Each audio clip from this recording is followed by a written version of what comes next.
여러분 안녕하십니까? 팡터바에 잘 오셨습니다. 마태복음 11번째 시간입니다. 오늘부터 이제 팔복을 한번 여러분과 같이 생각하도록 하겠습니다.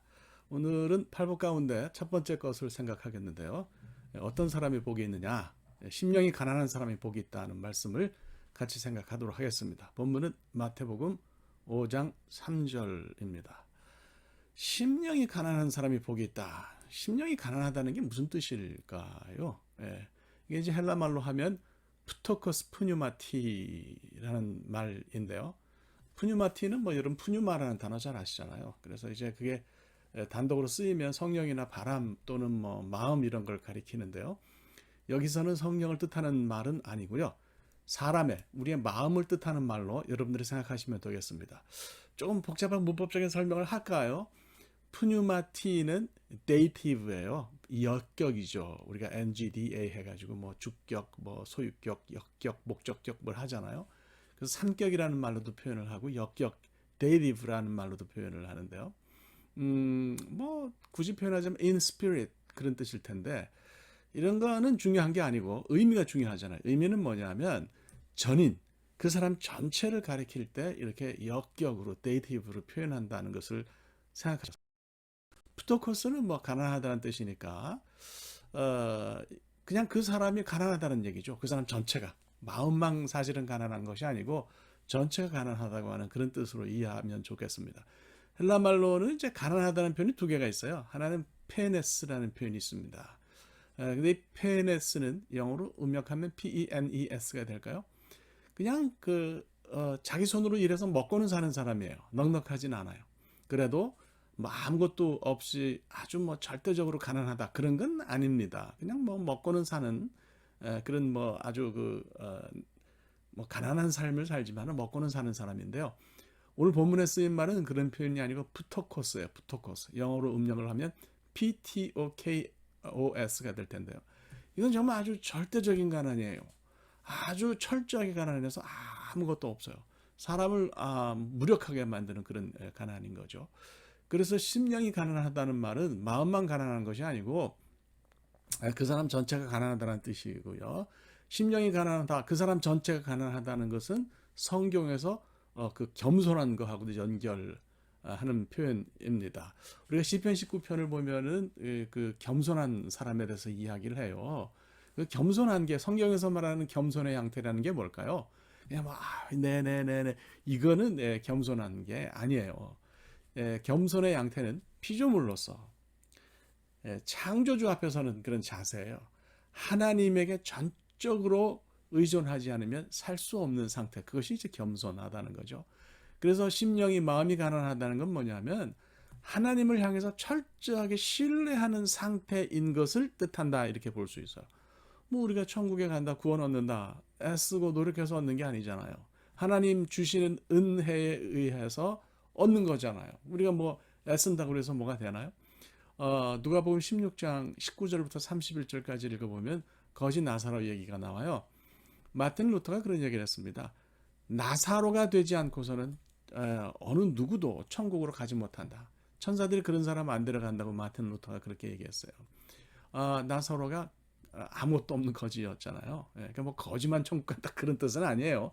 핵심을 봐야 된다는 거죠. 그러니까 마음이 가난해지는 것, 그러니까 하나님을 철저하게 의뢰하고 의존하는 것만이 하늘나라로 들어가기 위한 유일한 조건이라고 하는 것을 우리가 생각해야 합니다. 어떤 여자 집사님이 남편이 교회 안 나가니까 목사님 찾아와서 남편한테 복음을 좀 전해달라, 전도해달라고 그렇게 요청을 했어요. 그래서 이제 목사님이 그 남편을 만나가지고 천국 가시라고 그러니까 그 남편이 그랬대요. 자기는 교회 안 가도 장인 백으로 얼마든지 천국 갈 수 있다고 그랬대요. 그래서 하도 그게 무슨 소린지 신기해서 장인이 누구신데 그런 백이 있냐 그랬더니 그 남편이 그러더래. 우리 집사람이 기도할 때마다 하나님 아버지 아버지 그러고 막 소리 지르니까 하나님이 우리 장인 내 장인이라고 그 장인 어른 백으로 천국 갈 수 있는 거 아니냐고 그랬대요. 뭐 우스갯소리인데 다른 건 다 관두고요. 자기 힘으로 천국 가는 거 아니고 하나님의 힘으로만 천국 간다는 이해는 아주 정확합니다. 그런 의미에서는 장인어른 백이 아니면 우리가 천국 갈 수가 없어요. 그래서 이제 이렇게 생각하면 조금 다음 질문이 떠오르죠. 이런 그 마음의 가난이 우리가 삶에서 경험하는 실제 가난과 어떤 관련이 있을까? 이걸 좀 풀어서 이야기하면 지금 우리가 가난하게 산단 말이에요. 어렵게 산단 말이죠. 물질적으로 힘들어요. 그거 힘든 일이거든요. 그러면 은혜라고 하는 것이 어떤 역할을 하는 거냐? 하나님 은혜가 실질적으로 가난과 어려움을 체험한 우리에게 어떤 역할을 하냐는 질문을 던져봐야 돼요. 어떤 학자들은 뭐 마태가 여기서 말하는 가난이 물질적인 가난하고는 상관이 없다 그러는데, 근데 이제 우리가 생각하는 거는 물질적으로 어렵고 힘들게 사는 사람들에게 심령의 가난함이 설득력이 없다면 무슨 소용이겠어요? 내가 지금 먹고 사는 게 지금 힘든데 뭐 심령의 가난을 생각하겠냐? 그러면 그거 뭐 무슨 소용이 있겠냐는 거예요. 그래서 누가는 이런 고민을 좀 했던 것 같아요. 마태와 동시대를 살면서 복음서를 썼는데요.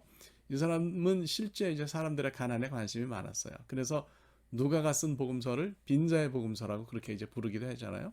그래서 누가복음 6장 20절 보면 누가는 이 부분을 이렇게 바꿔서 말합니다. 너희 가난한 자는 복이 있나니 하나님 나라가 너희 것이다.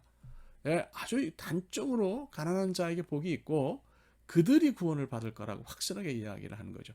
물론 이거를 물질적으로 여유 있는 사람들이 천국 못 간다. 이거는 아주 잘못된 해석인 거죠. 그런 뜻은 아니에요.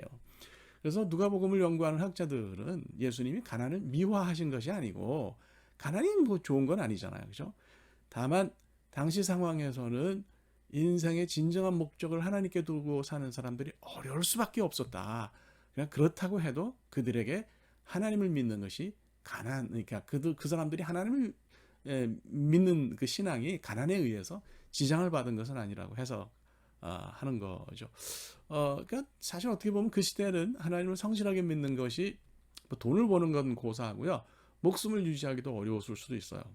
그래서 특별히 이런 상황을 셀류시드 신구약 중간기에 그 시리아가 그 팔레스틴을 통치할 때가 있었거든요.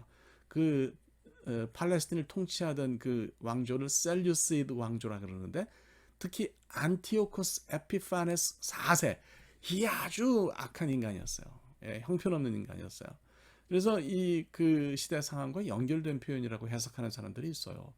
그러니까 말씀드린 것처럼 그 시대는 정말 하나님 제도를 믿는 것이 뭐 돈을 버는 거는 관두고 목숨을 유지하기도 어려웠어요. 그러니까 돈을 조금이라도 벌기 위해서는 신앙과 거리를 두어야 했고요.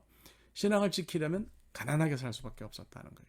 그래서 뭐 모든 시대에 다 통용되는 표현은 아니지만은 신구약 중간기와 신구약 중간기 좀 후기죠. 그다음에 신약 시대에는 어떤 가난이 신앙적이라는 말과 연결된다고 하는 것을 우리가 생각할 필요가 있어요.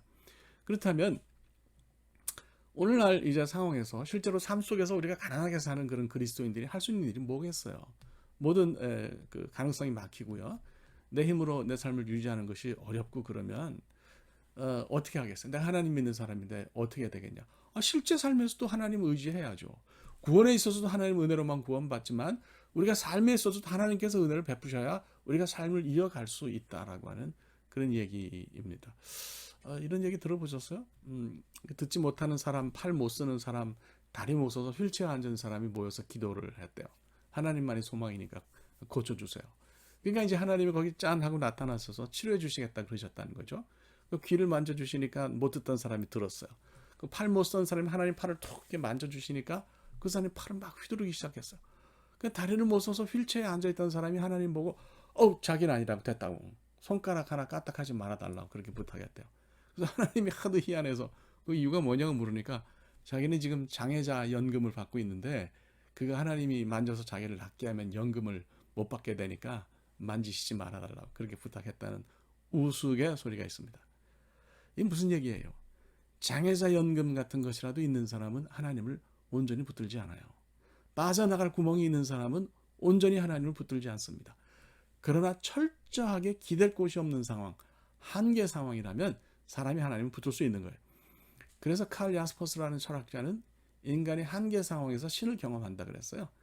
이 사람이 이제 나치 정권 하에서 살았던 사람인데요. 나치 정권이 그 아내가 유태계니까 헤어지라고 그렇게 하니까 거절을 하고요. 거절한 결과 하이델베르크 대학의 교수직을 박탈당했어요. 그 친구가 하이데거인데요. 하이데거는 오히려 나치에 적극적으로 협력해서 그 프라이부르크 대학의 총장까지 되죠. 출세한 거죠. 그걸 이렇게 보면서 야스퍼스가 참 인간의 한계 상황에서 하나님 외에는 의지할 것이 없다고 그렇게 고백합니다. 그가 말한 한계 상황이요. 독일 말로 Grenz Situation, 영어로는 borderline situation이라고 그러는데요. 인간 누구나 경험하는 벽이에요. 이런 상황에 부딪히면 사람은 초월자를 찾게 돼 있어요. 하나님을 경험하게 돼 있는 거예요. 그 야스퍼스도 세상에 합리적으로 이해할 수 없는 영역이 있고 초월자가 존재한다고 그렇게 말했거든요. 여러분, 본문에서 우리가 얻는 가르침이 뭐예요? 구원은 하나님 은혜고요. 거기에 더해서 이 땅에서 삶의 문제 앞에서도 우리가 하나님 은혜로 산다는 거예요. 우리가 진짜 복이 있으려면 심령이 가난해야 된다. 그럼 우리 전체가 가난해서 하나님 아니면 살 수 없어요. 이렇게 말해야 된다는 얘기고요. 또 우리 삶이 실제로 가난하다면 실존적으로 그분께 더욱 매달려야 할 것입니다. 하나님 은혜만이 우리가 살 길이라고 그렇게 믿습니다.